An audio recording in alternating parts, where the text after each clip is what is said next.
I'm about to make pie crust. Ayo.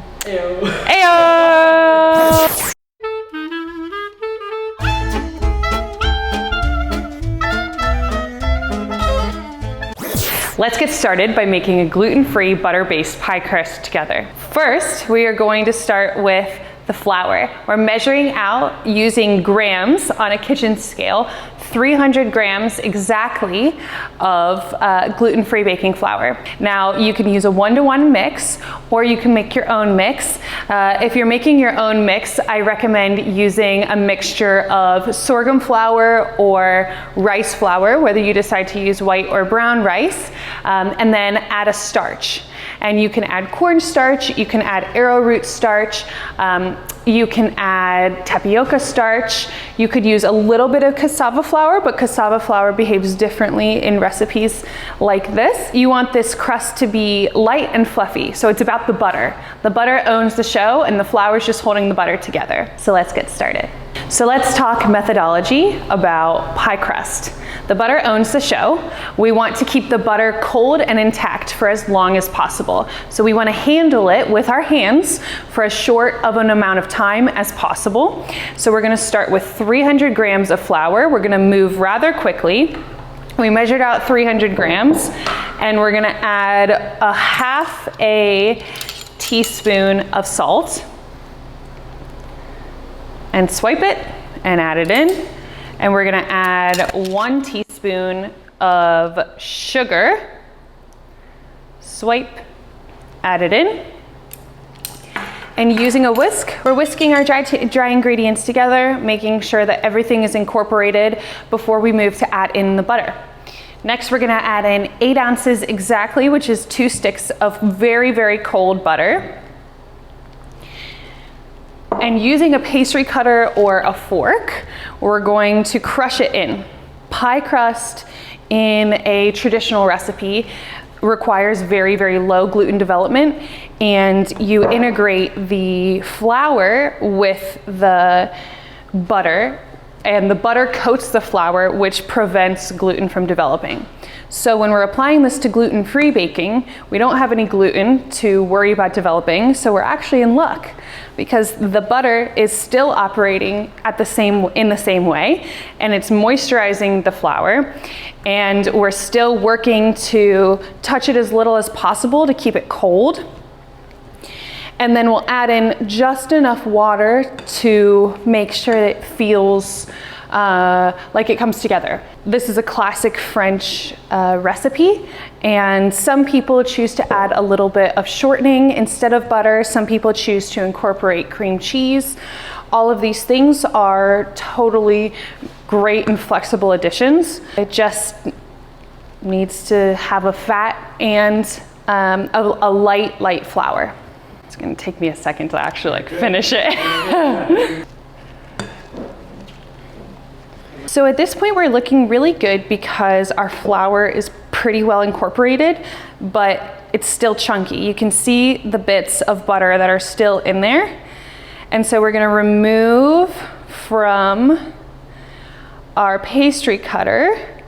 And mind you, you can use a fork, you can use a food processor, but if you're using a food processor, you want to be sure that you're watching it so you're not completely integrating everything. The chunks are really, really important because that's the butter. And in the oven, when you apply heat to it, the chunks are what flakes. And this is how you get flaky pie crust.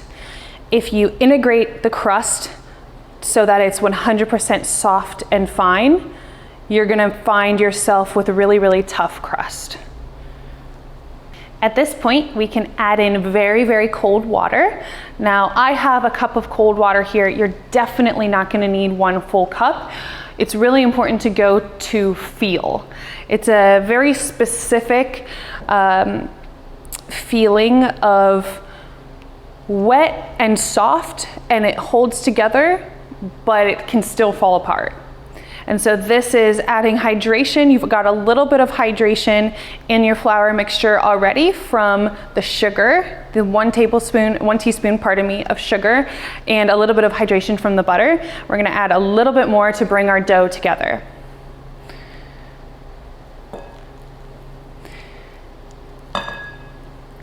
This is a good time to remind you that you can always add more water, but you can't take water away. So I'm piecing it together with my hands, and I'm just crushing, and it's coming together really beautifully. So I've used about 1/4 cup of water here, and I'm looking good, but my butter may have had a little bit more water content than your butter. So at this point, if you're feeling like your pastry isn't coming together where there's big chunks yet, you want to add a touch more water. And you do it until you feel like it can come together, but not enough that it's soft and not enough that it's totally wet.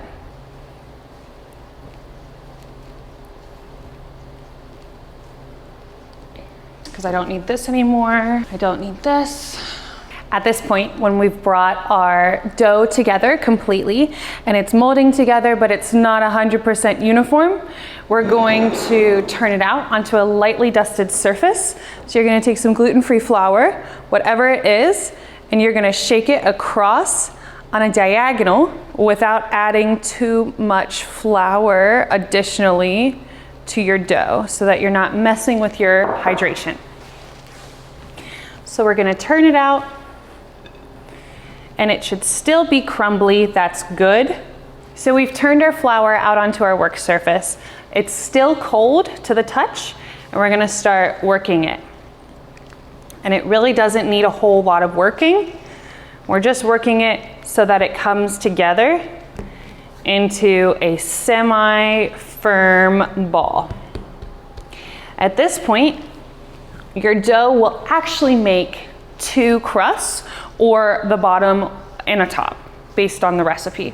So I'm gonna take my cutter, and I'm gonna dose it off into 2 portions and reserve 1/2 for later. And I'm gonna work on prepping this one ball to be rolled.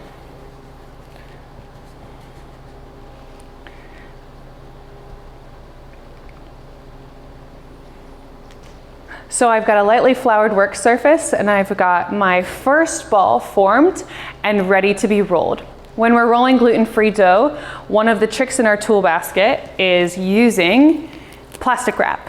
Plastic wrap allows you to see the dough while you're rolling it, but also prevents sticking from the rolling pin onto your dough.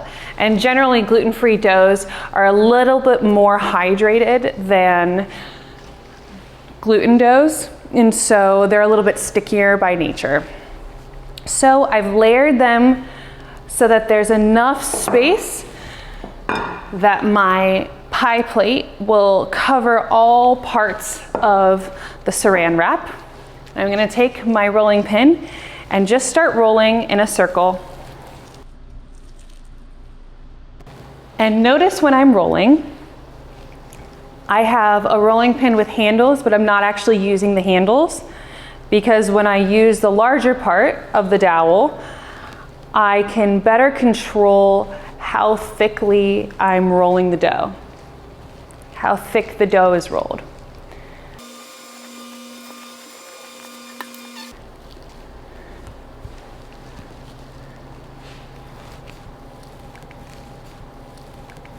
My dough has reached about 1/4 inch in thickness. You can almost see through it, but it's still thick enough that you can work with it and lift it off. And at this point, you want to be sure to leave the saran wrap on the dough, because that's gonna keep it together while we're transitioning it to the pie plate. And we lightly flour our work surface, knowing that it's gonna add a little bit of dryness because it's gonna help with liftoff. Because your surface may be butcher block, or it's marble, or you're working with hardwood, or you've got just a different kind of work surface, that there's so many variables that having the flour underneath is gonna help you make this process just a little bit easier. We want to be hyper aware of breakage with the dough, which is why we're maintaining keeping the plastic wrap on top of it so that we can fix any breaks before they ruin it. I'm taking a dough scraper, but you can use a bench scraper, you can use a spatula, you can use a cake lifter, anything that has a really flat bottom and is really, really thin in nature with a sharp edge to help lift off the bottom of the dough. And I'm moving it around gradually and just shimmying it off of the work surface. And it might look like it's crunching a little bit of the dough. That's okay. We're going to smooth it out as we drop it on the plate.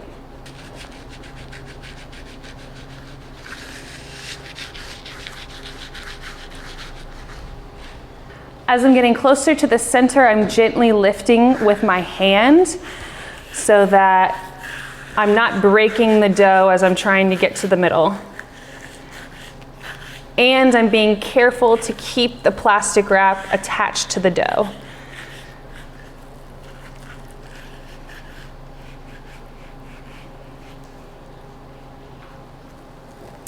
Now, once I've found the center,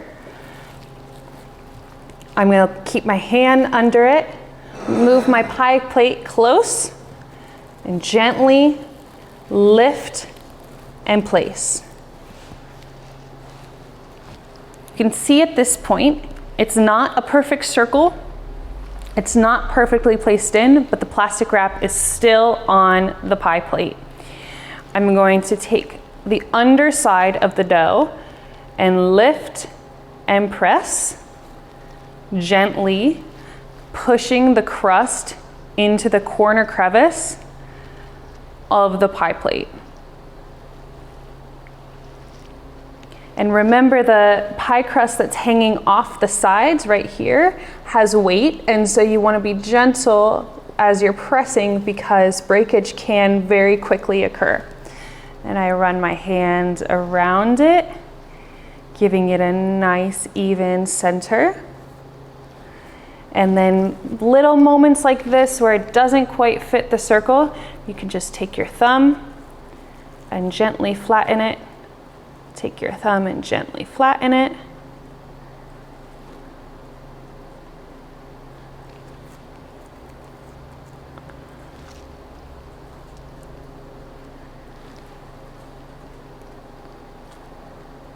Don't be alarmed if it takes a few tries to lift the pie crust into the pie plate. It's a very, very sensitive process, but once you get the hang of the smooth slide, you can slide it right off your hands and it'll fall right into the pie plate, nice and gently.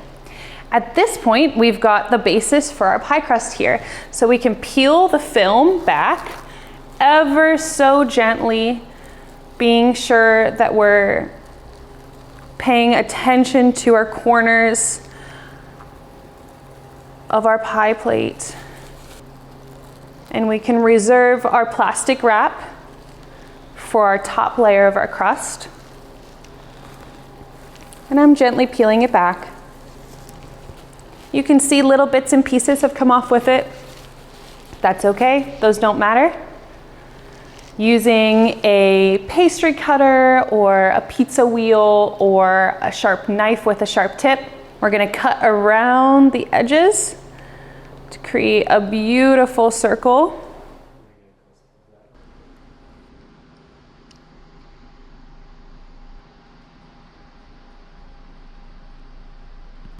Doing it in sections to be sure that everything's even. There are all sorts of crimping methods and folding methods for your crusts. Some of them respond better to gluten-free doughs than others, but if you want to experiment with them, absolutely just put your completed pie crust or your pie crust with the plastic wrap still on into the refrigerator for 20 to 30 minutes so that the butter firms back up before you try and manipulate the very sensitive edges. But we have a beautiful circle here. I'm tidying up any little edges that were imperfect in this process. At this point, you've done all the hard work. Now you can put your completed pie crust in the refrigerator for 30 minutes, giving it just enough time to chill back up again and allowing it to flake like crazy in the oven. And once you've chilled it for 30 minutes, you can pop it in the oven for a quick partial bake. You'll want to partially bake it for about 15 minutes, and the partial bake allows the bottom of the crust to solidify and become nice and crispy before we put in our fillings. So we'll put it in for 15 minutes, then we'll get to fill it with our fillings of choice, whether it's custard, egg filling for a quiche, fruit filling, something really, really delicious, whatever it's gonna be. You can just eat it as a regular pie crust too if you want. That's fine with me, you do you. You done did it. You made a pie crust. Now let's move on to the next. Beep, beep, boop, boop, beep, beep. You just made a pie crust.